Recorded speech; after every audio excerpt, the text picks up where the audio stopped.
Hadirin hadirat sekalian, jamaah Musalla Darussalam Cipta Mulia yang senantiasa dimuliakan oleh Allah. Malam hari ini kita akan melanjutkan pembahasan kitab Fathul Qorib Al-Mujib.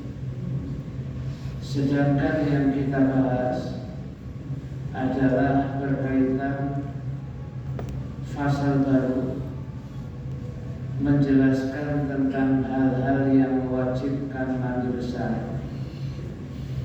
Kitab terjemah panjenengan halaman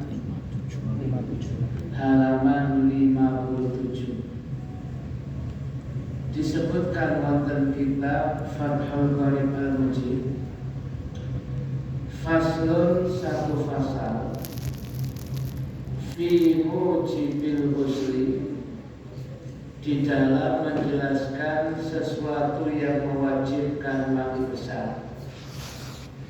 Jadi yang kita bahas pada malam hari ini adalah hal-hal yang menyebabkan mandi besar. Dan ini juga tak kalah pentingnya bagian daripada kitab Thaharah, kitab bersuci bagi seorang muslim. Sebab kalau kemudian mandi besarnya salah, berarti hadas besarnya belum hilang. Kalau hadas besarnya belum hilang, andai dia gunakan untuk sholat dan sebagainya, diharam di boten sah. Nah, belajar begini ini sekalipun kadang-kadang menjenuhkan, jadi harus ada yang kemudian tetap istiqomah aja. Ya.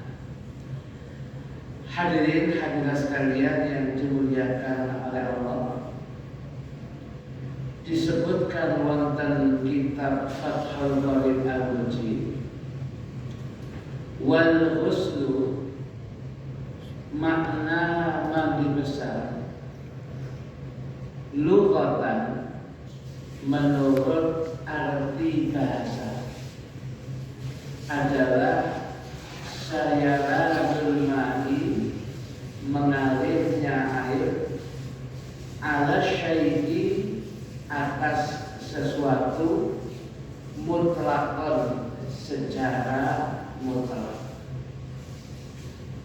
Jadi yang namanya al-ghuslu, mandi, itu adalah bahasanya al-ghuslu itu harus air itu mengalir pada sesuatu, ya apapun bentuknya secara mutlak, itulah yang namanya al-ghuslu, mandi.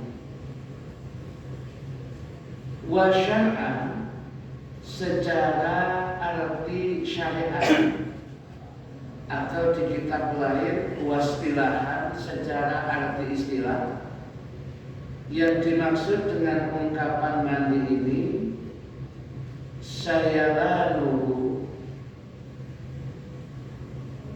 mengalirnya air, ala jami'il badani, pada seluruh badan manusia, biniyatin makhsusatin, dengan niatan khusus.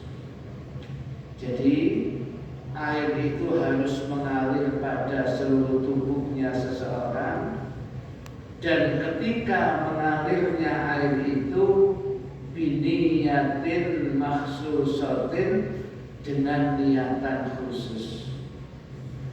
Lek boten-boten niate berarti belum mandi besar. Seperti mandi adat kebiasaan kulo dengan kondisi panas, saat saya mandi, berarti itu ditambahkan untuk mendinginkan badan kita. Ya, kok gak enak kabeh orang tak adus. Nah itu tujuannya hanya sekedar itu. Kalau begitu, ya nggak ada nilai pahalanya. Bersih kalau.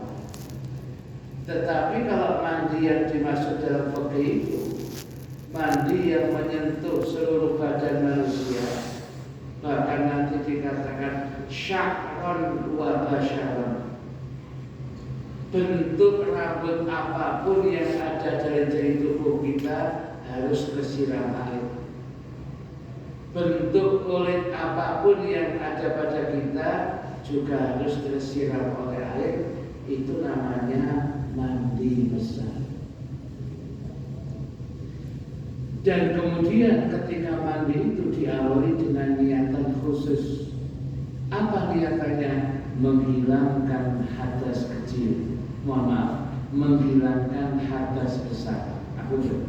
Jadi contohnya nawaitul ghusla li raf'il hadatsil akbari fardhan lillahi ta'ala. Saya berniat mandi untuk menghilangkan hadas besar, fardu wajib karena Allah Ta'ala. Kalau niatannya sunnah boleh. Nawaitul ghusla li ajli salatil jum'ah sunnatan lillahi ta'ala. Saya niat mandi sunnah karena hendak melaksanakan salat Jumat, sunnah karena Allah. Bukan karena Allah. Dan mandi sunnah di hari Jumat sunnah memang. Ya. Bahkan ya nanti akan disebut di awal kita. Ya, mandi-mandi sunnah itu banyak bentuknya. Setiap malam Ramadan itu dimandikan, disunahkan kita mandi sunnah. Baik mungkin setelah maghrib atau menjelang isya atau setelah isya.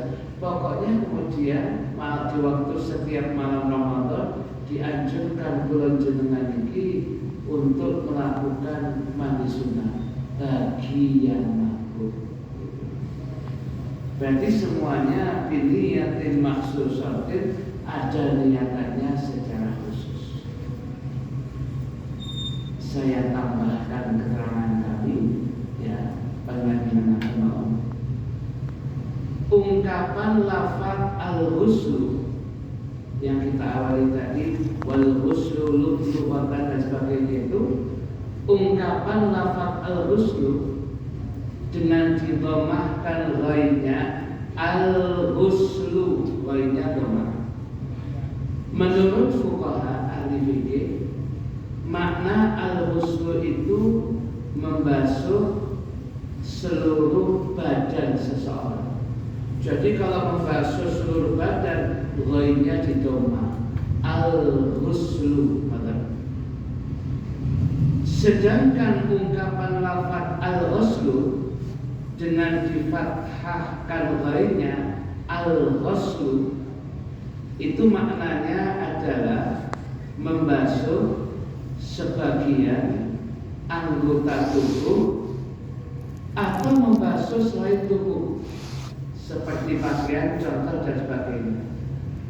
Itu kalau pakai ghainnya fathah, yang dibasuh bagian. Contoh ghuslul yadaini berarti membasuh kedua tangan. Ghuslul rijlaini membasuh kedua kaki. Atau ghuslul thawbi cuci pakaian. Ya. Ghuslul thawbi membasuh pakaiannya atau mencuci pakaiannya, yaitu pakaiannya bil fathah. Ya. Sekalipun saat ini pakai tangan jangan belum jadi nanti. Sedangkan makna ada lagi al-ghuslu, al-ghuslu ada lagi al-ghislu. Sedangkan makna al-ghislu adalah segala sesuatu yang dipakai untuk mencuci atau memandikan. Kita pakai sabun. Nah, sabun itu namanya al-ghislu, alat untuk kemudian ya sesuatu yang dipakai untuk mencuci atau memandikan, itu namanya al-ghislu. Bisa sabun, mungkin sampo, ya. Kalau zaman dulu sabun kodok, ya. Kalau dipakai boleh dicolok, ya. Kemudian lagi zaman dulu lagi pakai daun bidara. Asik ya. Dulu bahasa kita daun bidara itu apa? Ya mungkin kalau ternyata ada daunnya sendiri. Daun bidara itu memang untuk campuran. Kalau untuk memandikan mayitnya ini kemudian kulitnya akan semakin keset bagus. Makanya daun bidara ini satu dari banyak ramuan khusus yang digunakan untuk mumi yang ada di Mesir. Ya, zaman sihir itu kalau kemudian lihat salah satu ramuannya menggunakan daun bidara. Ya, jenengan kalau awet pakai daun bidara. Ya, insyaallah. Baik, insyaallah awet no. Walaupun sepuh sampai awet tua insyaallah. Nah, ini ada catatan kedua yang menjadi saya catatkan di sini untuk kita jadikan renungan. Semua saya kutipkan di hasiahnya Hasiah Bajuri supaya mudah saya catat begini. Dalam ungkapannya di Hasiah Bajuri itu ada saya catat ini.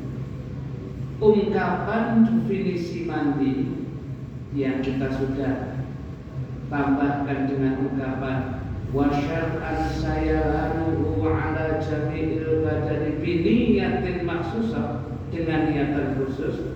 Maknanya adalah setiap mandi yang dilakukan oleh kita umat Islam baru dikatakan berpahala, ada pahalanya, atau menggugurkan yang wajib apabila ada niatan secara khusus. Mandi yang kita lakukan ini berpahala. Mandi Jumat, ya, kemudian mandi hendak melaksanakan ihram haji atau umrah, ya, mandi ketika mau masuk kota Mekah, mau masuk kota Madinah, itu nanti di kitab kita ada 16 macam, bahkan lebih, ya. Nah, kemudian mandi setelah memandikan jenazah itu sunnah, ya. Nah, hal-hal begini baru kemudian berpahala biniyatin maksusatin apabila ada niatan khusus. Dan kalau itu adalah mandi wajib, tujuannya liraf'il hadatsil akbari, tujuannya adalah menghilangkan hadas besar, itu pun akan hilang hadas besarnya dan pahalanya pasti itu karena ini ibadah.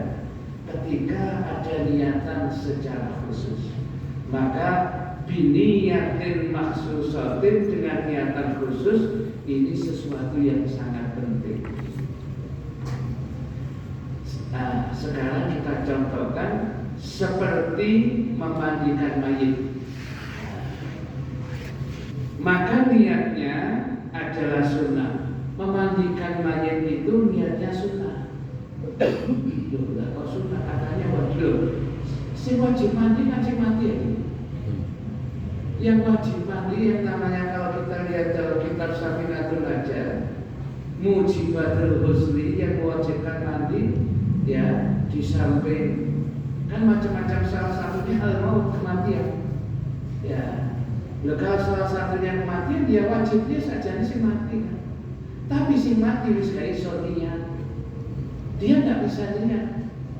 Berarti ya memang kalau si mati sudah, dia nggak mukallaf lagi, tidak ada kemudian keterikatan dia kemudian wajib kemudian untuk apa? Untuk melaksanakan bisa mati, yang kemudian digeser wajibnya itu pada yang masih hidup.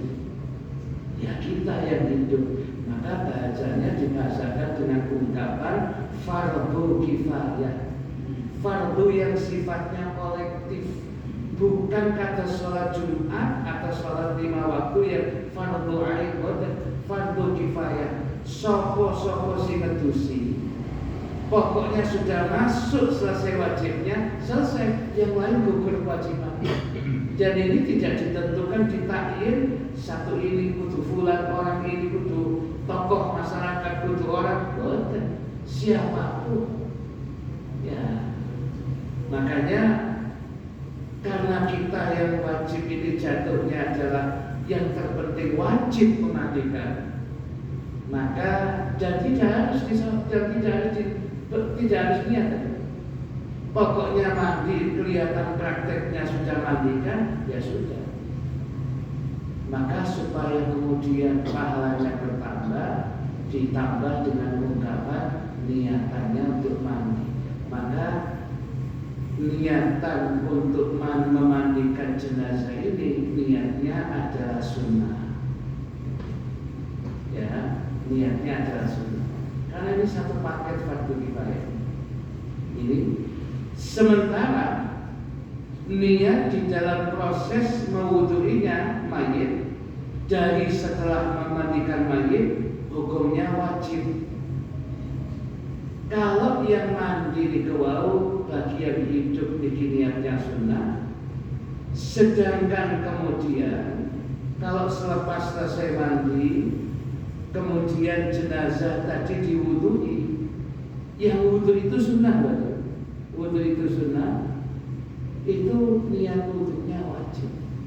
Loh, lah kok bisa begitu?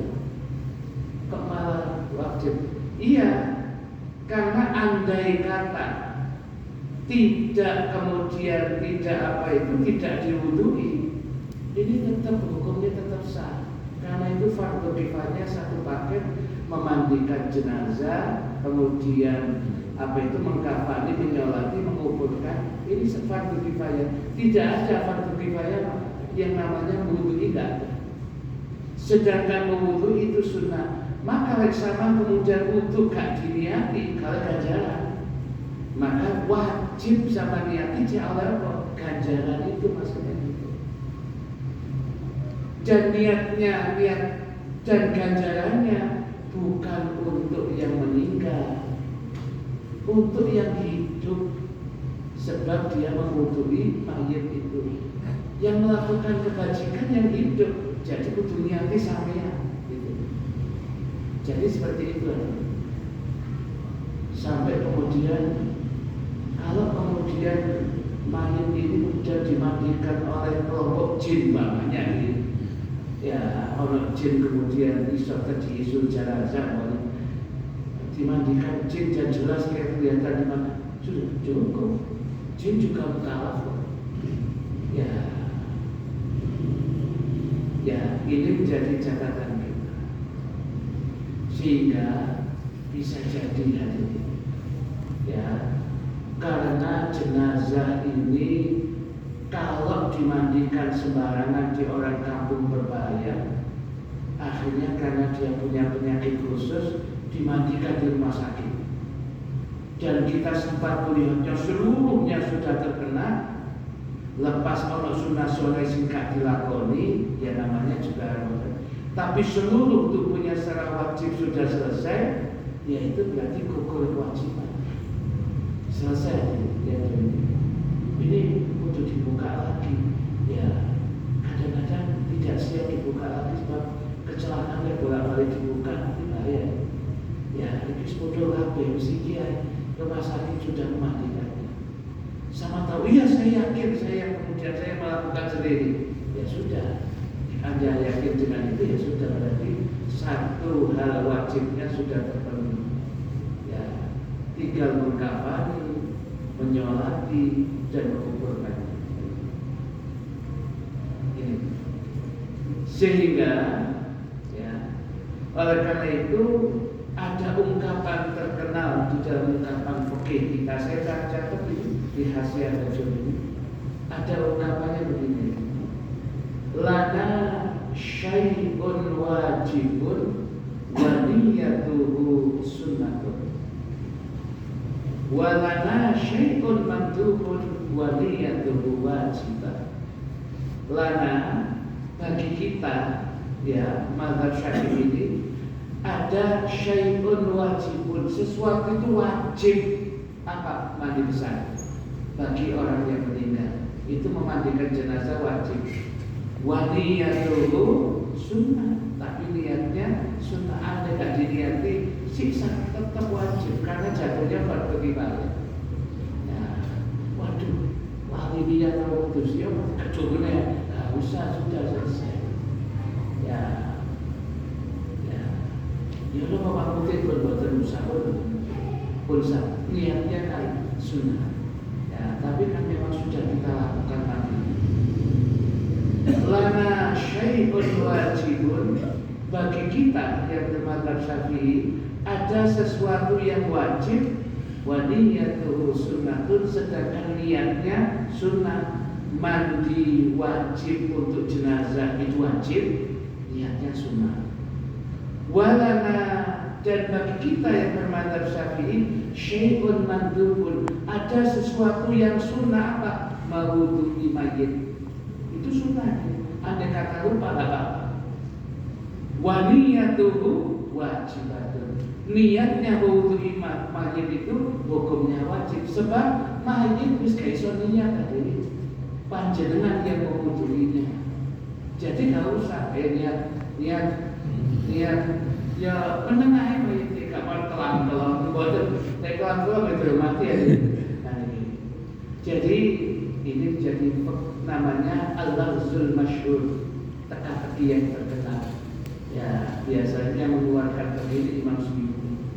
Ono aja yang demikian. Jadi bagi kita ada sesuatu yang wajib tapi niatnya sunnah. Apa? Mandi wajib untuk jenazah, wajib, niatnya sunnah. Dan bagi kita ada sesuatu yang sunnah tapi niatnya wajib, mewudu'i jenazah. Nah, ini hadirin hadirat sekalian yang dimuliakan oleh Allah, ya, hal-hal begini ini untuk menambah kemampuan fikih kita semakin tajam. Ada tanya jawab yang panjang. Saya lihat 2 kertas bolak-balik itu dalam kitab Bahjatul Wasail Syekh Nawawi Al-Bandari yang begini, dialognya Khalifah Harun Ar-Rasyid dengan seorang Badui, panjang itu. Ternyata Badui ini dzurriyyatul Rasul, anak dari Sayyidina Ja'far Shadiq.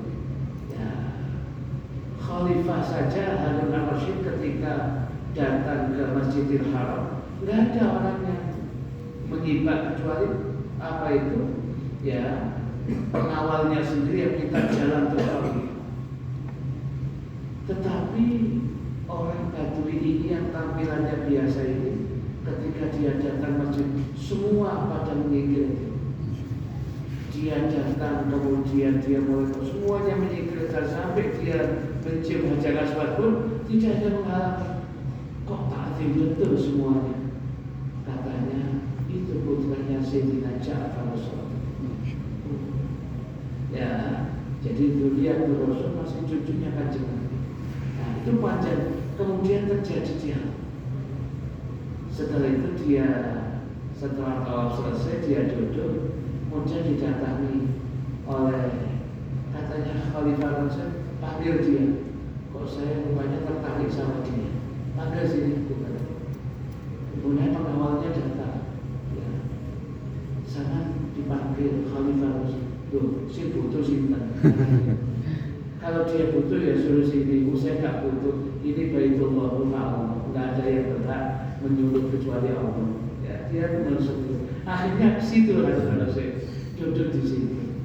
Ya, sana kemudian tanya jawab panjang. Asik pertanyaannya, banyak hal-hal yang baru, ya, yang bagi kita memang Harun Ar-Rasyidnya juga cerdas, sudah ditakon lebih cerdas lagi jawabannya. Kapan-kapan kita sampaikan.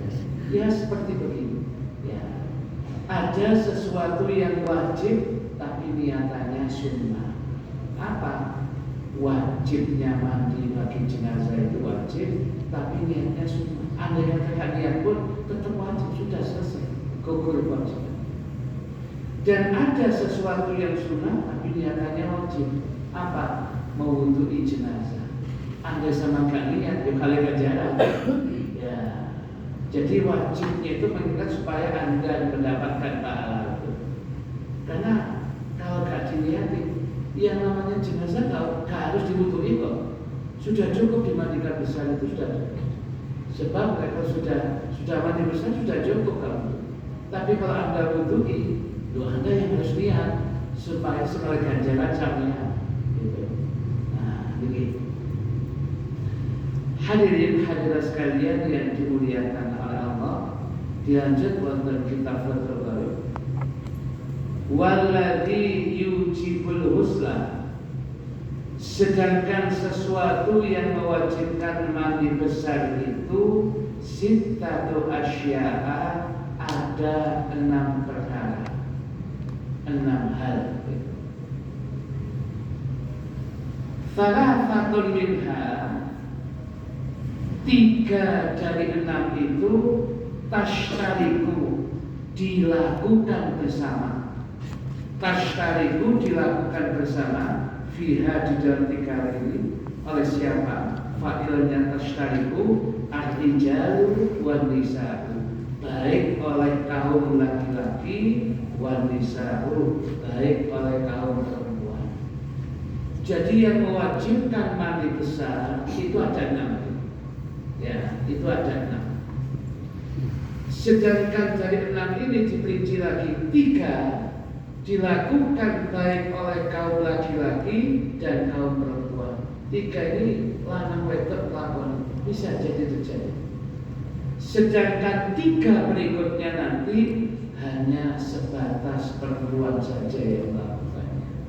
Nah, wahya, sedangkan 3 yang dilakukan bersama baik dialami oleh laki-laki maupun dialami oleh perempuan. Di sini disebutkan iltiqaul khitanaini, mohon maaf ini bahasanya, bertemunya 2 alat yang dikhitan. Jadi bahasa Nabi wonten hadis kan. Ya, jadi bahasa paling hati-hati. Ya, kemudian bahasa yang lain sing paling insyaallah berbab hubungan suami istri ngoten. Maksudnya hubungan dia apa saya takon dari HP ya. Ojo teman-teman wis paham ngono kan. Ya, ojo dijelaskan wis paham ngono kan. Ya. Jadi enggak jelas sih duduk perkara. Aduh sih duduk lo perkara. Mbok wis paham kok. Ya. Nah, iltiqaul khitanaini, bertemunya 2 alat yang dikhitan, hubungan suami istri. Artinya hubungan suami istri ini keluar mandi tidak keluar mandi, asal hubungan wajib mandi besar. Tidak harus diikat dengan keluar mandi. Yang terpenting sudah ketemu 2 alat yang dikhitan itu. Laki-laki wajib khitan, perempuan juga harus khitan. Hanya bedanya kalau laki-laki dikhitan ikono terbalik ini. Perempuan yang harus kemudian disembunyikan.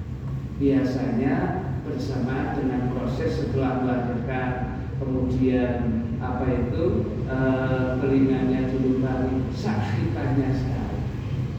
Ya, saat khitannya sekali.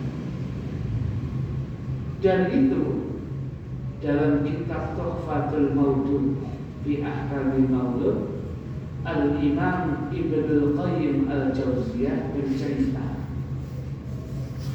kenapa kemudian perempuan kemudian telinganya harus dilubangi 1, 2, kemudian khitannya wajib, kemudian alat dan juga wajib dikhitan. Itu tidak lepas daripada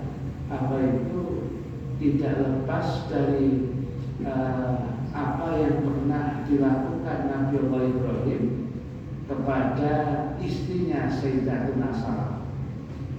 Jadi istrinya Nabi Ibrahim itu Sarah itu punya sumpah, ya. Dia melakukan sesuatu, akhirnya dia bersumpah sesuatu, memotong 3 bagian dari tubuhnya. Kata Nabi Ibrahim, waduh lain ini, tapi sumpah, ya, dia sudah kadung sumpah seperti itu.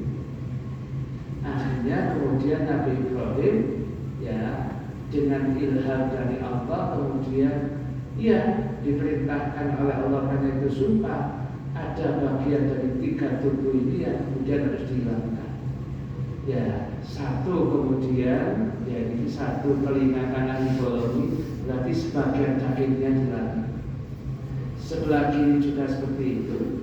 Kemudian khitannya ketiga itu untuk halaf melaksanakan sumpah di zaman Sayyidatuna Sarah. Kejadiannya dalam kitab itu seperti itu. Namanya kisah benar dan tidaknya wallahu a'lam. Ya. Nah, kemudian wa yu'abbaru an hadzal iltiqa'i. Kemudian wa yu'abbaru an hadzal iltiqa'i dan diungkap wa yu'abbaru dan diungkap an hadzal iltiqa'i dari maksud bertemunya 2 alat yang dikhitan ini. Ngapun tenali bahasanya bi'ilati hayyin wadihin ghayyaba hasyafata dzakari minhu, dengan dengan memasukkan dengan jelas-jelas memasukkan alatnya laki-laki yang hidup ya kepada hasyafahnya laki-laki dimasukkan kepada alatnya perempuan. Au qadroha atau sekira itu min maktuhiha, kalau alatnya laki-laki ada yang terputus fi farjin di dalam alatnya perempuan. Dijelaskan dalam fikih sedemikian rupa ya supaya tidak ada dusta di antara kita ya, jadi jelas ya ini. Jadi kalau sudah begini berarti keluar mani tidak keluar mani wajib mandi besar.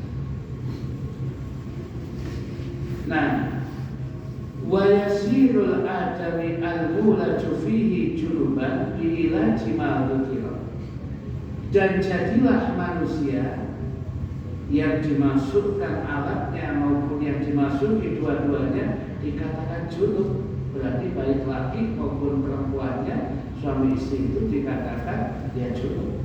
Ya demikian. Berarti kalau junub dia sedang menanggung hadas besar. Cara hilangnya dengan ungkapan mandi besar. Itu caranya seperti itu. Hadirin hadirat sekalian yang dimuliakan oleh Allah. Ya. Kemudian jadi saya ulang lagi, baik laki-laki wajib dikhitan. Karena kalau tidak dikhitan, ketika laki-laki kencing itu berarti masih ada sisa air kencingnya. Tapi kalau dikhitan dihilangkan kulfahnya, bagian yang ujung itu ya dihilangkan, maka kemudian air kencing itu kemudian bisa hilang. Sayangnya kadang-kala menurut Dr. Mustafa Shah ya ahli khitan Islami, beliau pernah cerita kepada kita ketika ada orang khitan itu dulu khitannya nggak benar, orang sih nggak benar. Berarti setelah khitan itu masih ada, ketika kencing itu masih ada sisa. Lah itu, nah terus ya bodoh katanya, yo khitan lagi, lo di khitan lagi, ya bahasanya digandani meneh, ya jadi. Ada dokter yang datang ke tempat praktek jenengan kemudian dan lo akhirnya katanya ada orang kadang-kadang datang, dokter saya mau lihat memperlihatkan ini sebentar ini ya seperti itu ya, ternyata banyak juga ya, jadi seringkali dia harus dandani, waduh kata Pak ini dia benar begini ya, akhirnya dia khitan kedua ya. Saya tanya lagi, kira-kira yang dipraktek panjenengan yang pernah khitan ada nggak usia tua? Loh, mana katanya ada. Usia 66 Ya, saya menghitan seseorang yang usia 6 tahun. Waduh, umurnya di atas wita. Gak cukup ambil hati, kudu becok. Saya tanya, loh, apa dia mu'alaf? Apa baru? Iya, dia memang mu'alaf. Tapi bukan itu saja. Dia tokoh tengger. Karena beliau ya melaksanakan kegiatan bansos di daerah Bromo, ada tokoh tengger yang kemudian diislamkan oleh teman-teman yang dakwah di sana. Kemudian sekalian saya kepingin cerita, tapi kira-kira sudah sakit. Iya, didatangkan dokter Mustafa pakai lasernya, ya didandani bisa. Jadi usianya 65. Monggo simpati, kenapa itu tidak dari mari ya. Itu sampai seperti itu.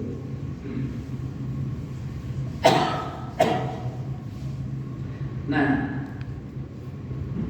laki-laki wajib dikhitan ya, dan khitannya itu idealnya jauh sebelum dia balik, sebab kaitannya dengan ibadah sholat dan yang lain.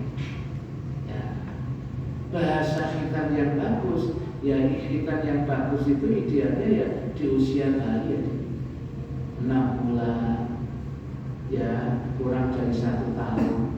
Itu khitannya mungkin jaraknya menetes 2 kali. Setelah itu kemudian karena pakai laser, sudah ditutul-tutulkan dengan apa itu alat lasernya itu, sudah kurang sampai seminggu sudah selesai.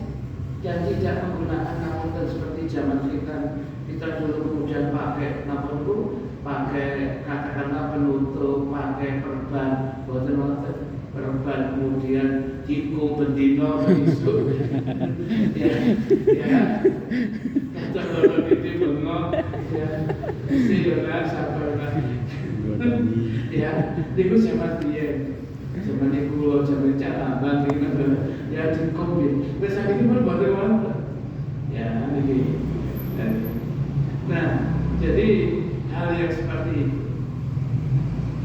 Ya, jadi idealnya malah kemudian anak seusia itu kemudian kayak apa? Ya, gak nangis, nggak bisa nangis. Ya, praktis selesai sudah, bagus saja. Tapi memang ada dampaknya yang tidak kita sukai. Baik kita usia 6 bulan, 1 tahun, namun kalau buat sepuluhnya namun agak majluk kayak nanti. Mengada-gada terus. Kayak butuhnya dihitan kabeh. Kok sih hitan, Mbak, iki butuhku saya terus pamekasan sing iki wae kok iku terus sumber akeh lho butuh nah hal demikian itu tapi bagus ya, sehingga semakin kecil semakin bagus hasilnya ya. Nah kemudian kembali, sedangkan perempuan juga dihina. Ada sesuatu yang perlu dihilangkan, ya di antara alatnya itu ada, dan itu ada hikmahnya. Hanya mereka sifatnya tersembunyi, yang tahu perawat-perawat yang lebih ahli. Nah, hadirin hadirat sekalian yang dimuliakan oleh Allah, waktunya habis. Insya Allah akan kita sambung pada